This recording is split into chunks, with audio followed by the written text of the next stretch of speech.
All right. With that said, Jimmy Chin, Okay, who are you? who am I?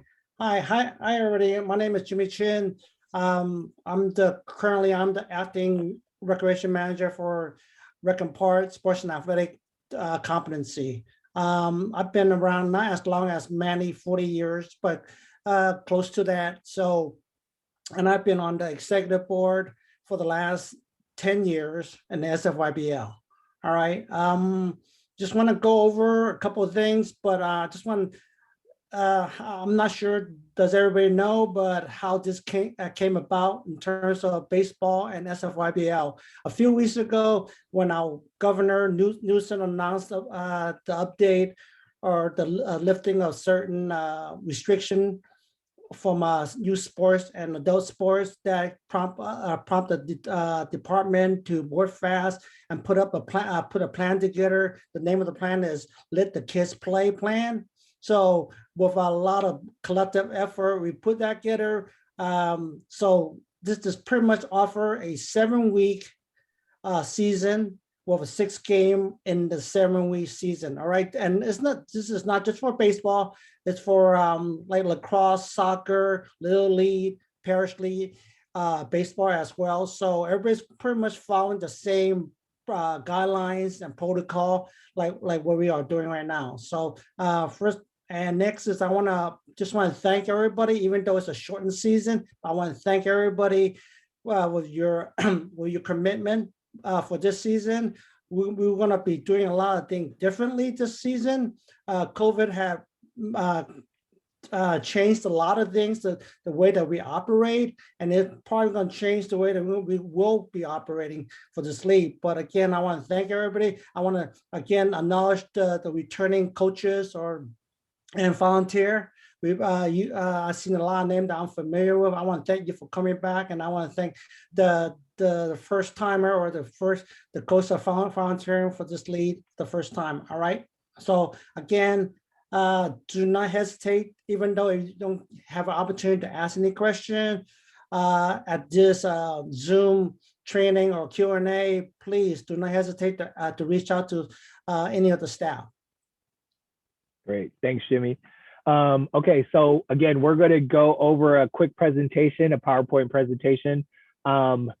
Again, if you have any questions throughout this presentation, please type it in the chat box. We will be recording those questions and then answering them at the end of the presentation. So with that said, let's just get started.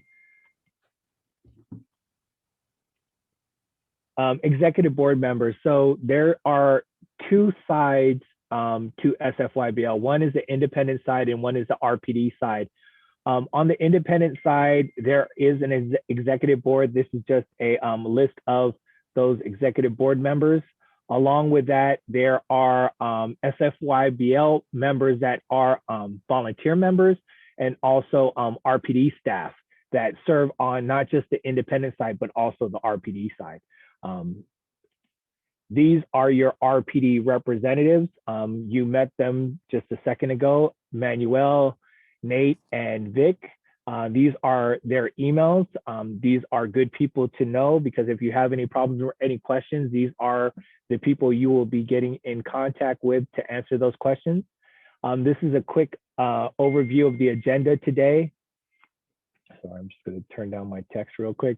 This is a quick overview of the agenda, some items we'll be talking about. Again, before we get to our first slide, I want to thank all of you for being here. You all are volunteers and you're all stepping up. Like Jimmy just mentioned, COVID kind of hit us in a bad way, and we're just trying to get out there and play some baseball. And we're very excited to provide this league for the kids. So again, thank you for helping us provide this to the community. This is a rough overview of a calendar that the independent side seen. You guys wouldn't have to pay attention to anything that happened before the 15th. Practice days or practices will begin for you guys March 22nd. Fingerprinting window would end for the independent side. My understanding is that most of you have either gone through the fingerprinting process or are about to. That's probably one of the important things that we're going to need everyone to do prior to stepping out on the field. If you haven't gotten fingerprinted, please try to get that done as soon as possible. If you have anyone that will be helping you out or anyone that does step on the field, they will have to be fingerprinted. Season opening, the first game will be on April 10th, and the end of the season will be May 22nd. Code of ethics. Remind me who was doing code of ethics. If it was Nate, if you want to, it was Manny. Okay, Manny, what do you got? Okay, so once again, good evening, everyone. I'm going to quickly go through this. The code of ethics for the SFYBL Pony League is protect our nation's youth. So I'm just going to go through this really quickly. I hereby pledge to give up to the following SFYBL code of ethics. I will place the emotional and physical well-being of my players ahead of any personal desire to win. I will remember to treat each player as an individual, remembering the large spread of emotional and physical development for the age group. I will do my very best to provide a safe situation for all my players and staff. I will review and practice the necessary first aid principles needed to treat injuries of my players. I will do my best to organize practices that are fun and challenging for all my players. I will lead by example in demonstrating fair play and sportsmanship to all my players. I will ensure that I am knowledgeable in the rules of SFYBL baseball and that I will teach these rules to my players. I will use these coaching techniques appropriate for each of the skills that I teach. And finally, the last one, I will remember that I am a youth coach and that the game is for children and not adults. So I just wanted to say, in conclusion, let's keep that in perspective, that this is a shortened season. There's not going to be any playoffs or championship. There won't be a blowout bonus given to any coach for winning by 20. So let's just keep in mind this is supposed to be fun, and let's make sure that we do basic fundamentals and have some fun. Cool, thanks, Manny. Just going back to the fingerprinting thing, do you want to talk to us, Nate, about the fingerprinting and how that was supposed to be done, and if there are any other volunteers that want to help out with the team, how they can get fingerprinted? Right. So I've been in touch with all of you. I know that everybody's got the right information about how to sign up for that, how to get your appointment, and where to go. If you haven't done it yet, or if you're having trouble finding an appointment, you got to email Brittany Chu and CC me, and they're adding new appointments all the time. If for whatever reason we can't get it done before the season starts, then you'll just have to wait until you're cleared.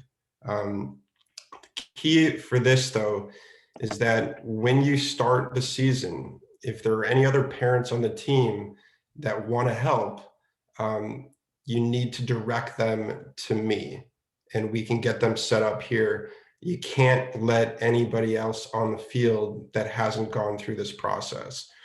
And if you have a parent that's kind of pushy about it and says, no, it's fine, I've done it for here, or I'm a school teacher, just say, hey, listen, I'm really sorry. We've got a strict protocol here, and we need to have you follow the SFYBL guidelines. You can have them contact me. And in 2021, I would be suspect of anybody trying to participate in a youth sports program that doesn't want to do this. It's super, super, super important. Cool. All right. Thanks, Nate. I got a list of things, the people that are presenting the different items. So I'll just call your name once your slide comes up. Team self-assessment. Just to give you a little background on this, teams are placed based on their skill level. This is more on the independent side. The teams, when they register, they're allowed to choose what division they feel that they fall within as far as skill level. And then after we get their skill level or what they specified or determine where they feel that they should be, we then place them in a subdivision. And that way, kids aren't playing against other kids that might be travel ball players or highly skilled baseball players. We try to place teams in appropriate divisions so that they have fun throughout the season. With the divisions with RPD, the teams have been determined by your commissioners, or the subdivisions have been determined by your commissioners. So you'll be placed in a division that will be competitive for you. Again, we try to keep it as fair as possible. There's no way of really telling the skill level prior to playing in a season, but we try to do the best we can. Important information about calendar. There is a lot of information on the SFYBL site. Just to give you kind of an overview on that, there is an RPD side and there is an independent side. Again, I mentioned this a little bit earlier, but there is a lot of information on the SFYBL side that pertains to an overall baseball season. So if you have a lot of questions about the rules and what types of balls we use, things of that nature, all that stuff can be found on SFYBL. But again, it being the RPD side, your teams again that you're coaching, if you do have any specific questions, I would contact one of your SFRPD representatives. Rules overview. So rules is going to be, I guess me, I'm just looking at my sheet as I'm going over this. Rules this year, spectators, there's only going to be one spectator allowed per player.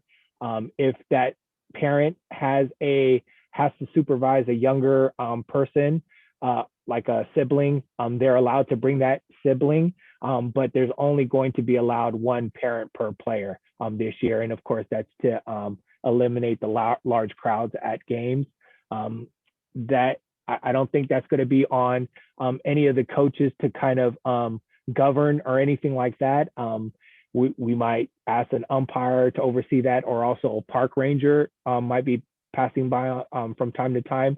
But just to give you guys a heads up, there's only one spectator per player allowed. And then again, if a sibling is there with that parent, then that would be okay too. Let me just close the chat, go to the next. League age standards. Nate, do you want to explain this? Because you know a little bit more about this than I do. So the age groups are all based on what the child's age is on August 31st, 2021. Because we had to put this all together so quickly, and because there were a bunch of kids that didn't get to play, well, all these kids didn't get to play last year, and because there's no playoffs or championships, we've allowed quite a few age overrides. So people have called the office and said, hey, I'm a little bit too old, or I'm a little bit too young. And we kind of looked at it on a case-by-case basis and usually allowed it, especially with the younger divisions. But yeah, that's the age breakdown. Cool, thanks. Bases. Now this, we're going to get into equipment. Our equipment expert is Vic Reed. Vic Reed, do you want to explain to us what the requirements for equipment are this year?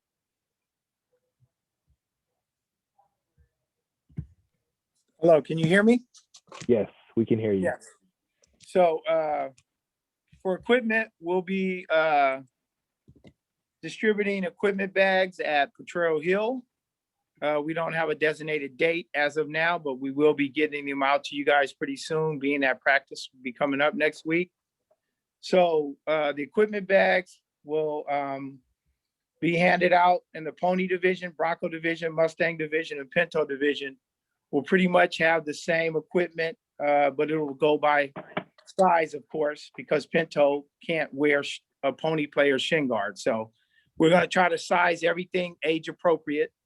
So each bag, I'm going to itemize the bags before you take them. So I'll make sure that I'm getting everything back that I'm issuing.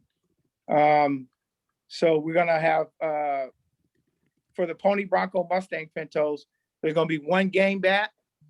And there's going to be one practice bat. Then there's going to be 4 helmets, catcher's gear, helmet, catcher's helmet, chest protector, shin guards, catcher's glove, and then you will have 3 fielding gloves. So if you guys have a team with players that don't have their own gloves, let me know. That say, hey, email me and let me know, hey, we need more gloves, that fielding gloves, that kids on our team don't have gloves. So we can definitely accommodate that. Okay. And each bag will also include 3 bases. Okay. And for the Pony, Bronco, Mustang, Pinto, you'll get 2 dozen of baseballs. Well, depending on how the baseballs are, it might get 1 dozen, because I think we're running low. If we have enough, you can always ask for more later, and I'll definitely issue you guys more balls if needed. So if you're a T-ball or Shetland coach, you'll also get 1 game bat and then 1 practice bat.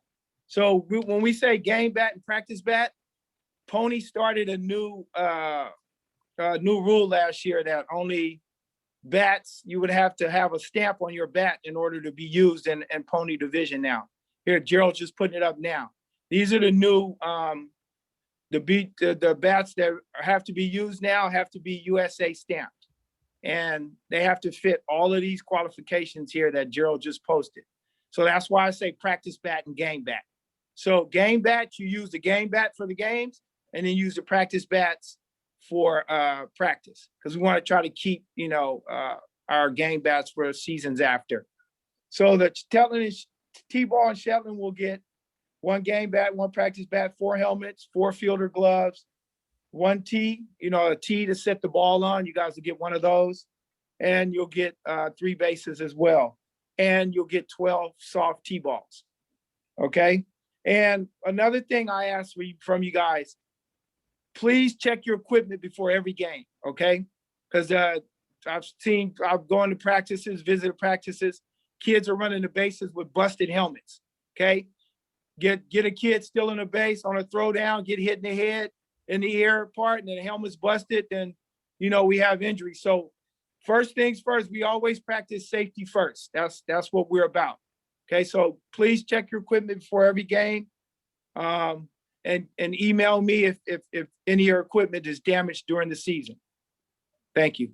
Cool. All right. Thanks, Vic. Just to kind of go over the bases too, you will be required to bring your bases to your games. It is required that both the home team and visitor team bring bases. So make sure that when you pack your equipment bag for those game days that you have bases in there. Pitching, we're going to talk about pitching. We're going to throw that over to Nate. You want to talk a little bit about pitching? Sure. So starting in 2018 through Pony, which is protecting our nation's youth, we were required to have all the coaches keep track of how many pitches each kid threw during the game. We did this in large part because there were games during the week, and we wanted to make sure that the kids' arms don't get overused. It's a little bit different this year. So for Pinto, Mustang, Bronco, and Pony, they're only playing 1 game a week. So we don't really need to worry about overuse from multiple games. But the stipulation league-wide is going to be 80 pitches per game. And our recommendation on the RPD side is to really keep it under that. That said, basically, there's no need to have the same kid pitch every Saturday. And there's no need to have the same kid pitch the entire game for any of these games. So any of your kids that can get the ball over the plate, and for the younger team, for Pinto, they can defend themselves from a hard hit ball back up in the middle. Try to give those kids as many opportunities to pitch as you can. Remember, if the inning gets out of hand for Pinto, for T-ball and Pinto, there's a 5-run limit per inning. So as soon as offense gets 5 runs, you switch. And then for the older groups, it's 8 runs. But yeah, so I would have somebody, a parent maybe, just be designated to keep track of how many pitches they've got, and if they're getting close to 80, to start warming somebody else up.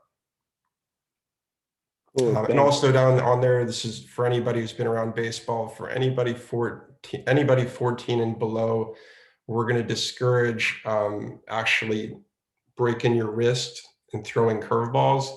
The kids' arms aren't fully developed. It can really, really hurt them for the long run. I would teach them how to throw a good changeup and to kind of, work on hitting their different spots, but there's no need to throw any curveballs for 14 and younger. Cool. Thanks, Nate. Base pass safety. Do you want to talk about that? Sure. So coaches that have been around for a while, I think that it's a really, really good thing to teach the kids how to slide properly. One thing, a lot of times kids will want to go in head first. We want to really discourage that. The kids cannot slide head first in our league. They're going to go in and land on their butt and have their hands up. A lot of times when kids slide in, they have their hands on the ground. That's when you can get some broken fingers. I can send an email after this. When we follow up, I'll send an email about specifically how to teach properly. But what I like to tell younger kids is that when you're running full speed into the base, if you don't slide, that means that you have to slow down in order to get there. And you obviously don't want to run through the base. So sliding is a super important part of learning how to play baseball properly. And I think it's a missed opportunity if you don't teach them how to do it super early on. And on a dry day out in the outfield, you'd have the kids take their shoes off and do it slowly at first, just in their socks, and get them to the point where they feel comfortable doing it in the game. I've coached on the high school level for a number of years. My first year coaching on the high school level, I think it was 2015. On the first day of practice, I think there was 18 kids on the team, and 4 of the 18 kids knew how to slide properly. And where I grew up, that would never happen. But if you're not going to teach them how to slide, or if you haven't taught them how to slide, then you should tell the kids to not slide during the games, that they're just going to kind of walk into the out. Cool. Thank you. Forfeit rules. Now, you guys will not have to worry about forfeit rules, but we just wanted to give you an idea how important it is to get your players out to the game. This just gives you an idea on the independent side what the infraction penalties are. So if you know for some reason you're short players, or you're not going to have a full squad for a weekend, please let us know in advance so we can make arrangements to either, a worst case scenario, let the other team know so they don't show up to the game, or maybe find other options that might be available for us to get that game played. Concussion protocol. Do you want to talk about that, Nate? As far as the concussion protocol, and then the abuse awareness, because there were 2 requirements that we needed done in order to coach this year. Right. So everybody's got the link to get those done, and you'll send in the certificates to info@sfybl.com or to sfybl@sfgov.com. That's where you're getting all the emails from me. If you have any issues with that or any questions about that, you can send me an email. But in general, for a concussion, one of the misconceptions that people have is that it has to be a blow to the head.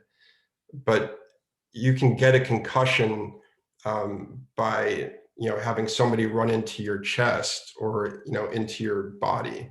Essentially, your brain is kind of enclosed by your skull, and when you get hit hard, or when you're moving quickly and all of a sudden have to stop, the brain kind of wiggles around in your head. And for obvious reasons, this can be super, super dangerous for the kids. So to err on the side of the caution, if a kid is in a collision and his head starts to hurt, or he's having trouble seeing, or if he's having trouble breathing, or if he's not right or she's not right, you got to pull him out of the game, and the parents need to take him into the doctor, and you don't allow him onto the field until the doctor gives him the okay. Now, does that mean that every single time a kid falls, we need to put him under concussion protocol? No, but you need to work with the parent to kind of figure out what's in the best interest of the kids. And the training that you'll go through, you have gone through, really spells that out. As far as the abuse awareness, I'm sure most of you know, but in case you don't, if you're doing this for the first time, when you're working with children, you're what's known as a mandated reporter. So if you see any evidence of abuse, or if you hear anybody talking about any evidence of abuse, you are required by law to report that to us, and we'll kind of take it from there. If you're on the fence and you're not sure, just to be safe, let us know and we'll follow up. Cool. Thank you, Nate. COVID-19 protocols, sanitizer, hand sanitizer. Now, there is going to be some sharing of equipment, although we highly recommend that the players use their own equipment. That said, the equipment bag is only going to have a certain amount of bats, not enough for each player to use. So in this case, we're going to ask that if equipment is being shared, that you wipe down each piece of equipment prior to another player using it. We will provide you with hand sanitizer in your bags. We're working on getting you also Clorox type wipes to wipe down your equipment before use by before another player uses any equipment.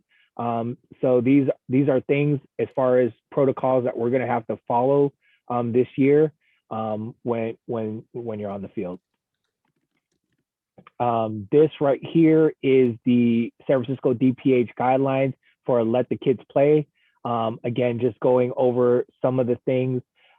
Only one parent is allowed per one parent per player. Again, if a sibling is with the person or with the chaperone, that is fine. No eating after the game. So like in the past where you've had snack time after the game, that's not allowed. Players and teams are asked to immediately leave after the completion of their game. Also going back to the hand sanitizer and the wiping down of equipment. Although we are providing, or Rec and Park is providing equipment, it is highly encouraged that you guys get equipment if you feel needed to. It also, there's a lot of cool tools to use in your practices, like wiffle balls. We're going to also in the upper divisions try to provide wiffle balls, but in the younger divisions, if you find training aids that you want to provide in your practices, that would be great. So again, just because we provide equipment, it doesn't mean that if you wanted to get some extra stuff and use it, that would be fine too. Rainouts. Rainouts, there is a website you see at the bottom of the slide that you can visit. This information is provided by the San Francisco Recreation and Parks Department. This is a good way of telling, in the case of rain, if your field is still open or not. It is important that if you do see rain, just don't automatically assume, or sprinkles, automatically assume that the field is closed. Your field still might be open. It might be raining in one area and totally sunny in another. But again, this link at the bottom is a good reference for you in the mornings where you're just unsure of if a field will be open or not. Visiting this website will give you some important information on those fields. Youth umpires, we are in the need of youth umpires, especially in our upper divisions. We provide umpires in the Mustang, Bronco, and Pony division. If you know anyone that is wanting to umpire this year, we have a form on the SFYBL website that they can go and fill out. With that said, a lot of our umpires are youth. So as coaches, just keep in mind that they are young and they might need some help sometimes. A a lot of the youth umpires we have been great in the past, but there have been times because there are youth, adults take advantage of their youth. So we just ask that you keep that in mind when you have a youth umpire, that they are young and they might need some help. BASOX, Manny is going to talk to us about, yeah. One quick, just a reminder for all of the umpires. So for the T-ball and coach, pitch, and Pinto, the coaches are the umpires, and the coach of the team on the field should be the umpire and do it from behind the pitcher. In the older divisions, we're not going to have an umpire behind home plate. All the umpires are going to be behind the pitcher. Cool. All right, thanks. So with that said, let's go to BASOX. Manny's going to tell us a little bit about the cool program that we have at Rec and Park called the BASOX. Okay, so the San Francisco Baysox is a program that's been going on for the past 6 or 7 years. It's a project of SFRPD. The Baysox is one of the largest girls baseball programs in the United States. Little known fact, right? It has grown from one team with 12 girls to over 80 girls, servicing over 80 girls annually, with girls in the Pinto, Mustang, Bronco divisions of the SFYBL League. And we also have a tournament team that goes and plays. We've gone to Rockford, Florida. They've had a tournament, the Baseball for All tournament here in the city as well. We won it in the 17U division a few times. We won in the 13U. Coach Nate and Coach Vic won that. Congratulations, gentlemen. Shout out to them. And Jandro Alcantar and myself have done no better than the second or third. So we're struggling, but we'll continue to keep striving for excellence. I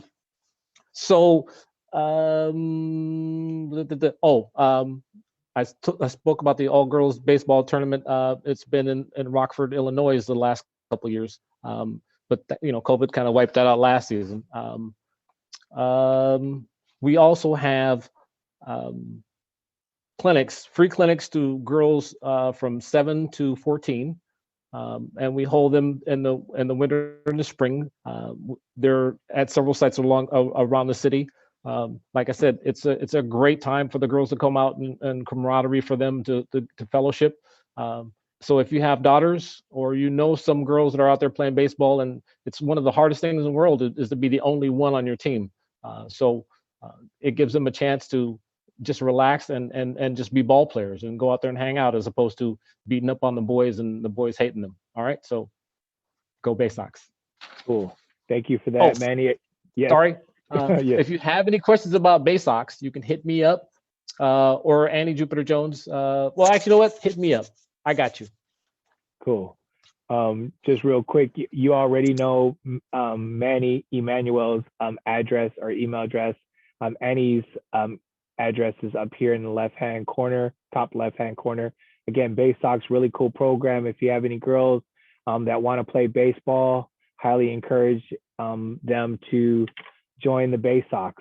Again, really, really cool program.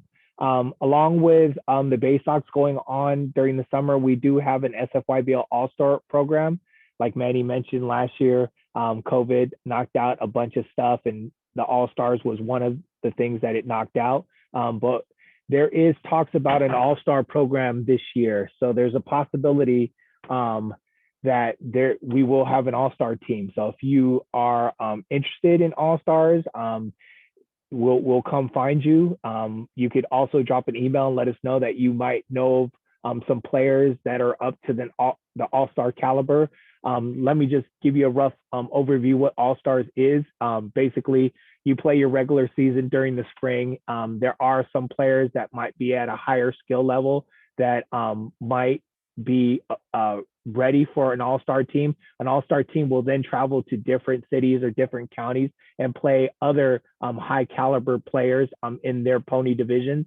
And then based on how they do, they can go further within the ranks of California, initially going from Northern California and competing in Northern California, then going to Southern California. And if you compete well in Southern California, then you would go to the Pony World Series. We've had in San Francisco in the last couple of years have been successful in the All-Stars, which is not an easy task. Vic had a team a couple years ago that went to Southern California that competed in the Western Zone Pony. And I've had a couple teams that have competed well and also have done well and have gone down to Southern California and competed in the Western Zone. But we haven't gotten to the World Series yet. So that's our next goal, is that we want to take our All-Stars all the way to the World Series and compete against teams from Japan and all over the world. So that would be nice. So if you are interested, again, let us know. And if you see any players out there, we'll be looking for you. Q&A. So believe it or not, that's all we have as far as the slides are concerned. Just a couple things with the rules, important things.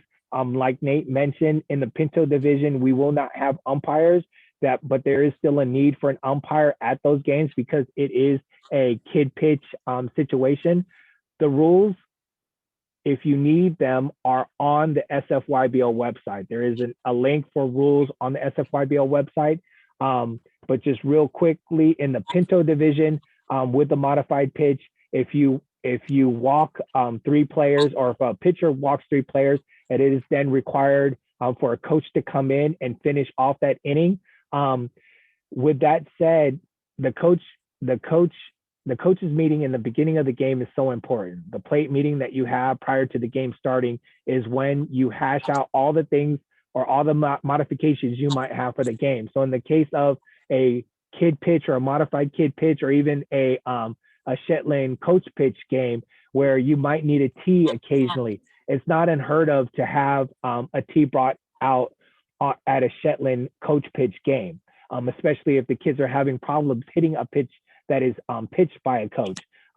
These are things that can be talked about at a plate meeting. Just because we have rules in place doesn't mean that at a plate meeting, a coach can't discuss with another coach the caliber of their team or the level of their team and determine that there might have to be some modifications done at that plate meeting. So plate meetings are important. Pinto, especially in the Pinto division with the modified kid pitch, very important to talk about that.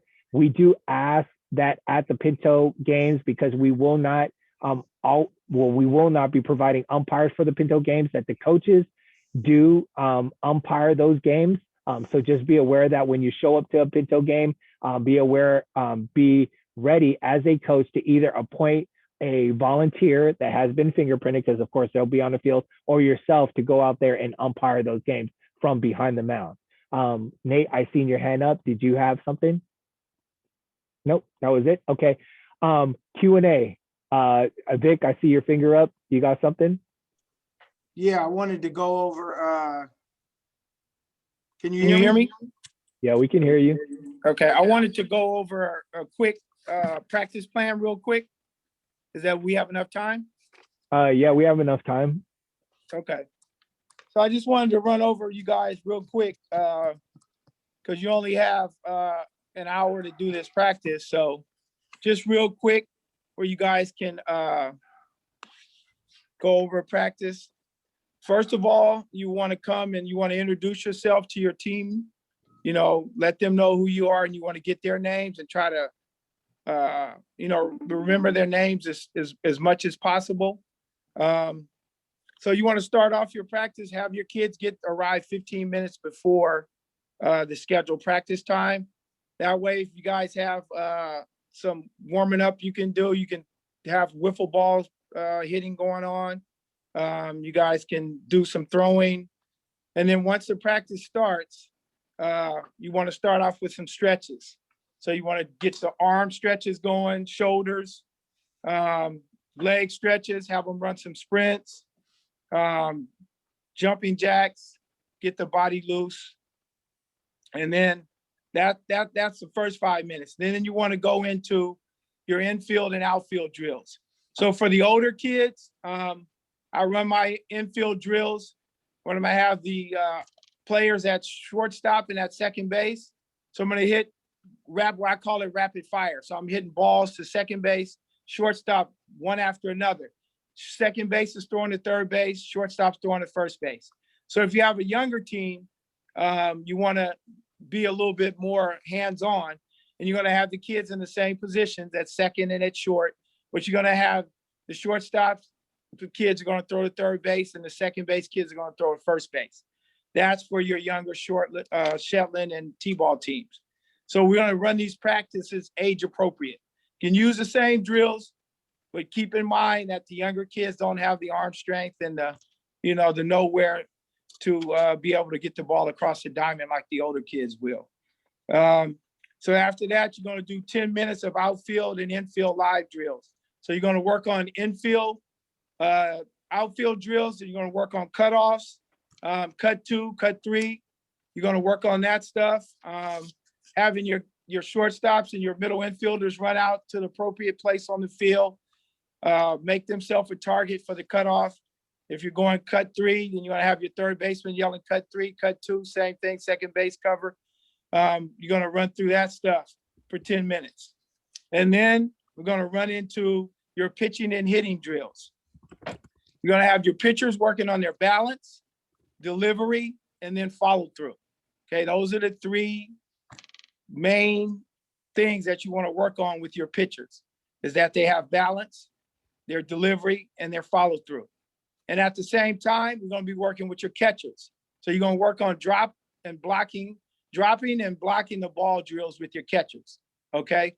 For the older kids, this is very important. We also want to teach framing for the ones that we feel are a little more advanced. And then you'll have your catchers, your pitchers, you send some of the extra catchers down to the bullpen, work on your pitchers, have them do a 10 or 15 pitch down in the bullpen. And the pitchers that aren't doing anything, they can run polls. So that way we keep everybody busy, nobody's standing around, okay? And then for the hitting part of it, if you're going to rotate your pitchers and your catchers back to the infield, and we'll either have soft toss or tee going on before they come up and get ready to do live hitting, okay? So this whole practice, we want to make it fun, safe, and entertaining, okay? No one stands around during the practice, all right? If you're not doing something, you're going to be running, okay? And then, so for live hitting, the coaches will throw BP. You'll get 5 to 7 pitches per at bat. Swing at balls. When I tell my kids when I'm throwing BP, every pitch isn't going to be a strike. So learn to hit bad pitches too. So if I'm not on that day, swing, because you're only getting 5 or 7 pitches. After that, if you don't swing, if they're all balls, then you're out of luck. Okay. So swing at balls too. Okay. And make sure that all the kids encourage them to swing at all pitches. That's what I want you to do. Then base running, I usually end all my practices with base running drills. I have all the kids line up at home plate. I'll have my whistle. I'll be standing midway pathway from between first and home plate. I'll blow my whistle. I'll let the kid know base hit. So if I yell base hit, then we're going to teach the kid how to run through the bag, break down, okay? So I yell base hit, that kid already, or that player already knows that he's running through the bag full speed, not slowing down, break down, turn outward, okay? Then I'm going to yell next round, I'm going to rotate and have everybody do that. Second round, I'm going to yell base hit, okay? Now, the kid's running out, running down the baseline, 3/4 away down the baseline, we're going to have a line where that kid's going to take that banana curl. And if during that banana curl, he's finding the baseball in the outfield. And he's also, when he's rounding first base, he's taking 3 steps off the bag, finding out where the ball is, and then getting back to the base. Okay. And then at the end, I'll have the kids just run all the way around all 4 bags. Then after that, so that's your hour of practice right there. I have this practice plan right here. I'm more than willing to get it out to you guys. We can have it emailed. I'm going to be coming around to your practices. Remember, always at the end of the practice, let your kids know what they did great on first, and then you can talk about improvements. And for me, I always give homework, okay? So for homework for me is go watch baseball. Go watch a baseball game. Come back, tell me what you learned. Watch your position mainly. Watch all positions, but watch the positions that you play. Come back and let me know what you learned from watching that baseball game. And that pretty much sums it up. And then we'll, of course, talk about next practice time and game times. And that should conclude your practice. Cool. Nate, you had something? Awesome. Thank you, Vic, so much. Just to add on to a couple things that Vic said, first and foremost, you don't want to ever show up to your practice without a specific plan already mapped out. Coaches get in trouble sometimes if they show up kind of right on time and kind of wing it. It's real easy to lose the team that way and waste that hour. So take the time to have a plan mapped out, okay? And there's plenty of information out there. A lot of you guys have been doing this for years, and we're going to send you a printed version of what Vic just talked about. The other thing that he said in the beginning about learning the kids' names, to me, that's one of the most important things, to really make a concerted effort to learn all the kids' names and make a concerted effort to get the kids to learn each other's names. If you get to that like third or fourth week and you're saying, hey buddy, hey you, go over there, you can lose a team real quickly, and the kids respond much better when they hear their names. The other thing too, at the beginning of the practice, especially for the younger kids, learning how to play catch properly is so crucial. And especially if you've got a bunch of coaches on your team, you can kind of take the kids that are really struggling off to the side and work with them one-on-one. How to, catch the ball, get it into your throwing hand right away, the proper footwork, and then slowly getting to the point where they can throw it farther and farther and farther. And then at the end, they got to play quick catch, getting rid of it as quickly as they can. If the kids can get better at just playing catch and get better at hitting the ball harder, they're much more likely at the end of the season to want to play in 2022. And that's what we're trying to do. We want the kids to want to play every week, and we want them to want to play next year and for many, many years after that. Cool. Thanks for that, Nate. Okay, so that brings us to the Q&A section. Vic, if you could start preparing those questions, and also Nate, if you can help him out. Thanks, Vic and Nate, for those words. As far as the kids are concerned, like they were saying, it's all about having fun out there. That's what's going to make the kids come back the next day. I always tell my coaches there's 3 stages to baseball: the romantic stage, the skill development stage, and the professional stage. The romantic stage is them making friends, getting to know their environment, going out there and having fun. Second stage is the development skill stage, where you teach them little integral parts of baseball. And then the third stage is the professional stage. That's when it comes to the point where it's like a job, where your baseball bag is like grabbing your briefcase or your lunchbox and going to work. Out of those 3 stages, the one stage the kids always return to, the one stage the kids love, is the romantic stage, is the making the friends and having fun and playing games and being in competition. So as coaches, when you're out there, just remember that, these are just kids, and they just want to have fun.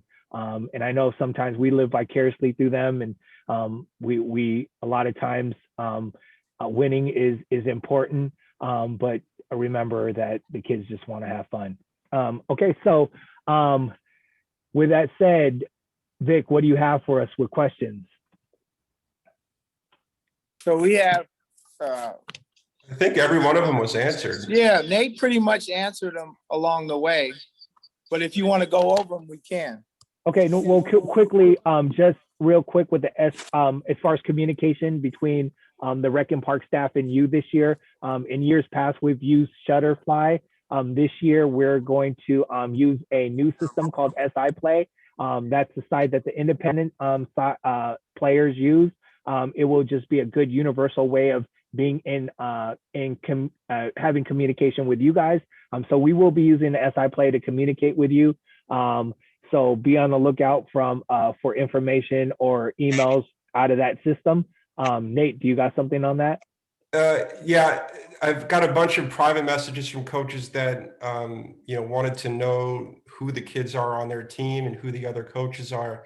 We're going to get all that information to you this week. Okay, I'll send each of you like a group email with all the coaches for your team. Some of the teams have 4 coaches. Some of them have 3. There's a handful that have 2, and we're working to find some more. But we're going to finalize all of that in the next couple of days. And then like Gerald said, each of the everybody's going to get invites to join their team page that'll have all the contact information and a little calendar with the practice dates. And eventually when the game schedule is released, should be towards the end of the month, we'll actually put the games in there too. And it'll allow you to kind of, it'll allow the parents to let the coaches know which of their kids are going to be there, or if they're going to have to miss a game, all that kind of stuff. And as far as the Q&A, Gerald and Vic, you want me to take this? Yeah, go ahead. Okay. So I answered pretty much everything, but there was a lot of direct messages that I think could be applicable to everybody else. We will send you the video of this. I've kept track of everybody who's here, and so I'll follow up with the coaches that aren't here. Uniforms. All the kids and all the coaches are going to get a shirt and a hat. It's up to you to decide what pants you want the kids to wear. I like telling all the kids to get gray pants. I also like to tell the coaches and the parents that if you do it right, the pants should all be destroyed by the end of the season. We want the kids to be nice and dirty. Let's see. We had a couple questions about if the kids are involved in another activity after school.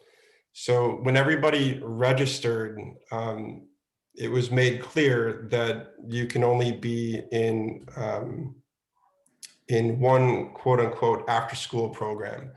So in other words, if there's a kid that is playing soccer for another soccer team, technically he would be or she would be ineligible to participate in our program, meaning that they would have to drop from this team or drop from the soccer team. If you have any specific questions about that, you can email sfybl@sfgov.org and we'll answer every email that comes in. We had one question about, does the coach on the field count as the one parent? Technically, yes. But let's say if the coach has multiple kids, it's fine for another parent to come with the other kids, and that would count. And I think that, it's going to be really hard for us to police this. So everybody's going to be on their honor, if you will. But just be smart about it. Everybody needs to be spread out. Everybody needs to have a mask on. In the email that we sent to all the parents earlier today, we encouraged everybody to bring their own chairs, especially for the T-ball kids. What we don't want is we don't want the public to walk by the field and see 75 people all bunched up together to watching a game. Okay, it's a bad look. Despite what your politics are or what you guys think about what's going on over the past year, the fact of the matter is that we are almost done with this. And so as a league, we want to collectively do what we can to keep everybody safe, and let's all cross the finish line here.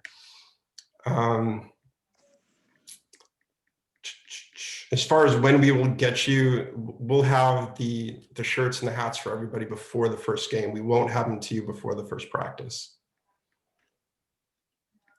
Sorry, Nate, there was a question about coaches cards. We will have coaches cards this year. Somehow we will have to get your pictures for these coaches cards. We're hoping to set up the SI Play accounts beforehand so we can get your pictures in the system so we can print you out those cards. But just to answer the question in the chat about the coaches cards, you will have coaches cards this year. Thanks.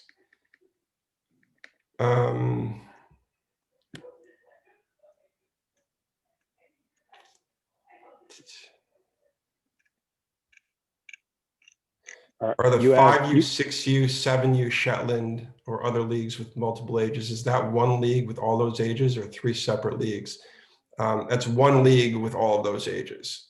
So the Shetland T-ball kids, there's a handful of 4-year-olds. It's mostly 5 and 6-year-olds. For the Shetland coach pitch, there's a handful of 5-year-olds. It's mostly 6 and 7-year-olds. But we haven't had too much of an issue in the past with having that much of a disparity with the younger kids. Brian, do coaches get any priority for vaccination? Unfortunately not. If anything shifts on that, I'll be sure to let you know.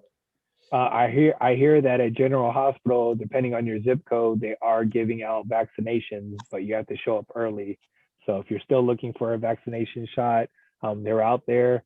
There's rumors about coaches and shots. I can't confirm that. I haven't seen anything on the San Francisco DPH about that. But General Hospital, I have heard they're giving out shots freely. So if you're looking, that probably be a good place to start. Yeah, I think that the biggest thing that I wanted to get across tonight is, aside from thanking you all so much for helping us support these kids, I implore you to use us if you need us to help you have a successful season. We're going to give you all the information that we can. A lot of you guys have been doing this for years and you know how to do it. But if you're not sure and you need help, we're going to respond to everything. And if you need us to be there, we'll be there. If you need to talk to us on the phone, be happy to talk to you on the phone. We'll be happy to help you put your practice plans together. More than happy to do so.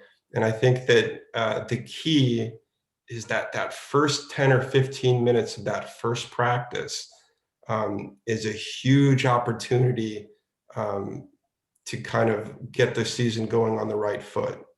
But if you're not prepared for that first 10 or 15 minutes, if you show up late, and you don't have the stuff that you need and you don't have a plan in place, you could lose the team right there in the beginning. So we've got, the first practices start a week from tomorrow with this group. We got plenty of time. But just, again, please reach out if you need anything. Cool. Thanks, Nate, for that. Before your first practice or game, be expecting something from us as far as coaches trainings. We will send you the practice plan Vic talked about. We will be sending you either some videos or recommendations for some videos prior to stepping out to that first practice. There's a lot of veteran coaches out here, but there are some first-time coaches that need some information. So we will be providing that for you. In closing, it is 7:06. There was a question in the chat about masks. Yes, masks are required for kids and for coaches. It's in the San Francisco DPH. As far as any rules with health order, we are following the San Francisco DPH health order. If you want more information on that, you're more than welcome to visit the SFDPH website to find out what the requirements are. But as of right now, wearing masks on the field during a sports event is a requirement. If that changes, we will let you know. But as of right now, you have to wear a mask and the kids have to wear a mask. Now, unless Manny or Vic have anything else to say, I'm going to kick this off to Jimmy for our closing. Manny or Vic, anything? You guys are good? Okay, Jimmy, what do you got for us? All right. Again, I want to thank everybody coming aboard and committing their time and effort to make this possible. and it's not possible without all of you to come together in such a short notice for this shortened season. Some of you might be feeling a little overwhelmed by it. Like Nate said, we're here to help. We're here to support. All right. So don't hesitate to reach out to us.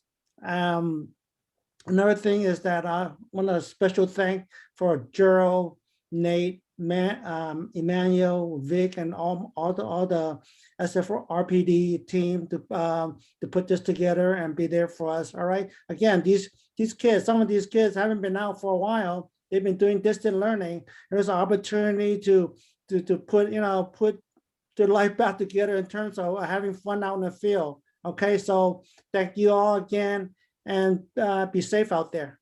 Thanks, Joe. Cool. All right, guys and girls, we'll see you later. Thank you. See you on the field. We can hang out if anybody has any other questions for a few minutes. Oh, we can hang out, but I'm pumped. Let's go. I'm gonna play some baseball. Let's do it. I'm gonna run Thanks, some bases everybody. right now.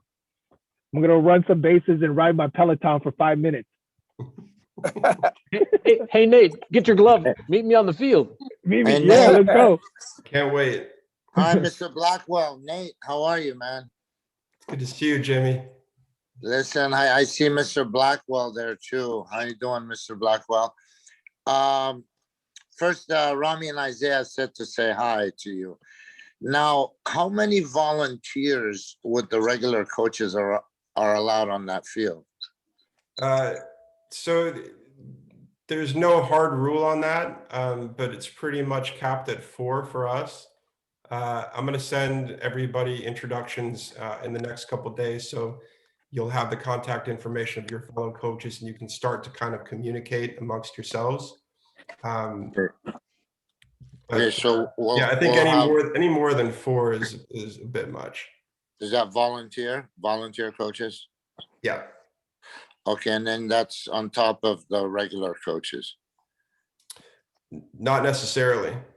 Okay, so but up to 4 volunteers. Yeah. Okay, well, I'll stay in touch with you. Yeah. Either way. Anything you need, Jimmy. Anything you need. Thank you, brother. Stay in touch, and I appreciate it. We're ready to go. The Rami and Isaiah is ready to go. Mr. Blackwell knows them. You know them. Yeah, it's great. It's time to get out of the house and get on the field, man. No, we can't wait. My love to the boys and to the wife, man. I'm glad you're thank- well. Mr. Blackwell, how you doing, brother? I'm good, my brother. How are you? I'm all right. Little Isaiah, you seen him on the field a while back, remember? Yeah, I bet he's a foot taller now.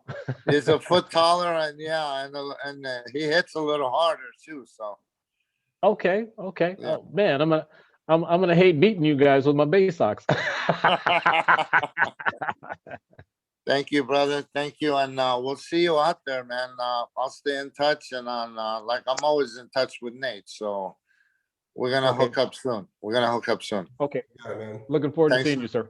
Anybody Thanks else have a a lot, brother. question? Thank you. Yes, sir. Thank you, Nate. Well, Yeah. question from Jeff. No, I just wanted to say hello to everyone, and I look forward to helping however I can. And I understand that Kenneth Armstrong is one of the coaches at Crocker, so I'll be available to assist in any way, sir. Yeah, I'll put you guys in touch tomorrow. That's Kenneth Armstrong. He's a racer. He is the greatest. We were so He's happy. also to have him. He's also on the call. Race, what's up? Greatest of all time. No. That would be me. Yeah. Officially great. Sure about that? You sure about that? Oh, He gets his Uh, trophies before the season see, starts. You're one of the few people that I haven't beat. You know why? Because you keep Why ducking that? me. That's the only. oh.